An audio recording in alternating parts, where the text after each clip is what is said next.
Assalamualaikum, selamat datang di Nikmat Islam Channel. Tak kala kemenangan sudah di depan mata kaum muslim, pasukan muslim yang berada di lereng Uhud segera memunguti harta rampasan perang. Hal ini ternyata mempengaruhi pada pasukan muslim yang lainnya. Mereka yang berada di puncak bukit iri dengan sahabat-sahabatnya yang berada di lereng bukit. Akhirnya mereka pun segera berlari menuju lereng bukit guna meraup harta perang yang berserakan. Mereka telah lupa akan perintah pimpinan perang. Melihat hal ini, dengan keras Abdullah bin Zubair menyuruh pasukan muslim untuk menetap di tempat apapun yang akan terjadi. Ingatlah perintah Rasul. Namun seruan itu seakan tidak mereka dengar. Tak ayal lagi, pertahanan kaum muslim pun bobol. Khalid bin Walid cepat menyerbu tempat pertahanan kaum muslim. Sementara perempuan-perempuan Quraisy bernyanyi-nyanyi membangkitkan semangat juang pasukannya. Keadaan kini berbalik. Pasukan musuh berhasil merengsek pasukan muslim. Mereka kini diambang kekalahan. Pasukan muslim banyak yang berguguran. Bahkan Rasulullah pun nyaris terbunuh. Kendati begitu, para sahabat yang tersisa berjuang mati-matian melindungi beliau. Di tengah kondisi yang menegangkan itu, seorang musyrik melempar sebuah batu besar ke wajah Rasulullah. Gigi-gigi beliau patah, sebagaimana disebutkan Ibnu Jarir dan Qatadah. Rasulullah Shallallahu Alaihi Wasallam terkena luka pada wajahnya. Gigi serinya patah sampai-sampai beliau jatuh pingsan, sedangkan darah mengalir dari kening dan bibirnya. Kondisi ini diperparah akibat baju besi yang dipakainya membenam ke dalam pipinya. Beruntung, Abu Ubaidah mampu mencabut lempengan besi itu, walau akhirnya gigi beliau pun ikut patah akibat kerasnya besi yang dicabutnya. Lalu Salim, budak milik Abu Huzaifah, menolongnya. Nabi didudukan sambil mengusap darah yang mengalir pada wajahnya. Dan ketika beliau sadar, ia pun berkata, bagaimanakah keadaan suatu kaum yang berbuat seperti ini terhadap nabinya, padahal ia menuntun mereka ke jalan Allah. Dalam kondisi kritis, seorang Quraisy, Ubay bin Khalaf, tiba-tiba menghampiri Nabi sambil menghunus pedangnya. Namun untunglah Nabi lebih cepat menghunuskan pedang ke tubuh si Quraisy tersebut. Prof. Hamka mengatakan bahwa peristiwa pembunuhan yang dilakukan Nabi itu hanya dilakukan sekali saja seumur hidupnya.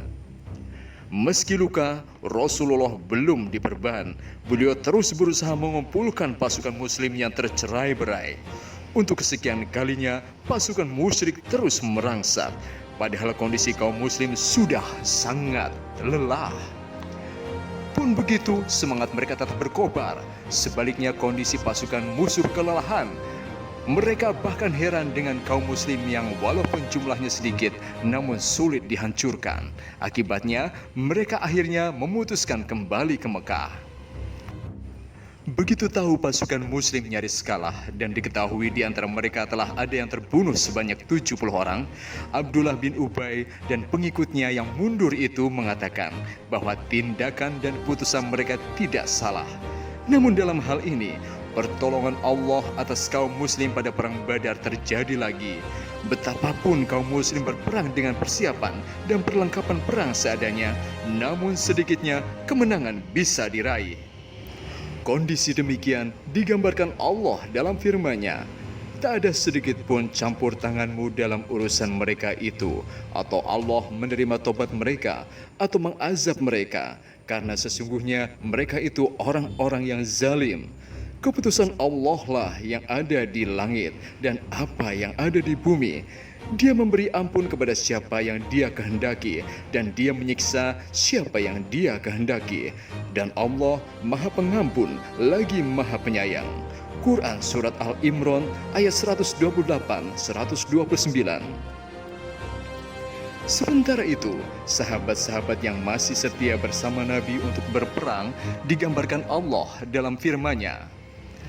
Mereka bergirang hati atas nikmat dan karunia Allah. Sesungguhnya Allah tidaklah menyia-nyiakan ganjaran orang-orang yang beriman. Dalam pangkal ayat selanjutnya disebutkan, orang-orang yang menyambut ajakan Allah dan Rasul sesudah mereka ditimpa keparahan. Surat Al-Imran ayat 171, termasuk Abdurrahman bin Auf yang waktu itu menderita luka-luka 20 tusukan namun tetap melakukan perlawanan. Di sisi lain, Rasulullah pun tidak mengizinkan pasukan muslim yang turut dalam perang Uhud itu diganti oleh sahabat-sahabat yang sebelumnya tidak ikut berperang. Hal ini akan menimbulkan dampak psikologis bagi pasukannya. Mereka akan mengeluarkan daya upaya semaksimal mungkin dan mereka pun sudah mengenal medan laga. Sementara jika orang baru yang akan menggantikan, besar kemungkinan ia akan merasa kesulitan beradaptasi. Taktik perang Nabi untuk konteks zaman itu bisa dikatakan jitu. Dan memang beliau kerap menelurkan strategi perang yang baru dan belum pernah dilakukan siapapun. Setelah perang usai, ada sedikit kata-kata yang diucapkan Nabi. Ia memohon agar Allah melaknat orang-orang yang telah membunuh pamannya, Hamzah bin Abdul Muthalib, dengan cara biadab, yaitu mengoyak bagian dalam tubuhnya dan memakan hatinya.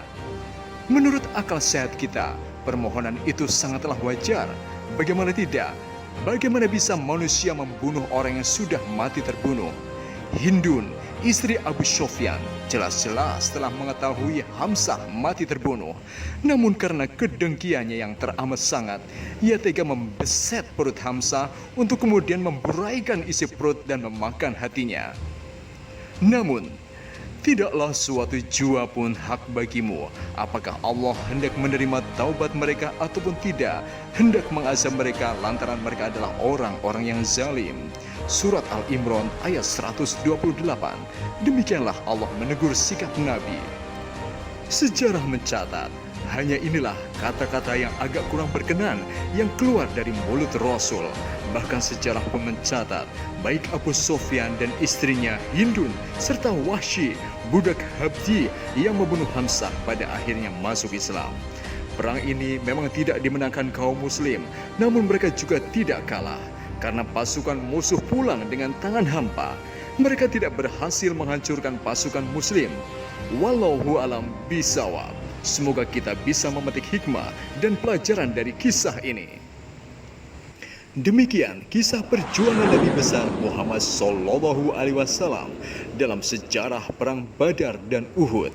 Sampai ketemu lagi di Nikmat Islam Channel dalam kisah selanjutnya. Terima kasih. Jangan lupa untuk like, komen, subscribe, dan bunyikan lonceng.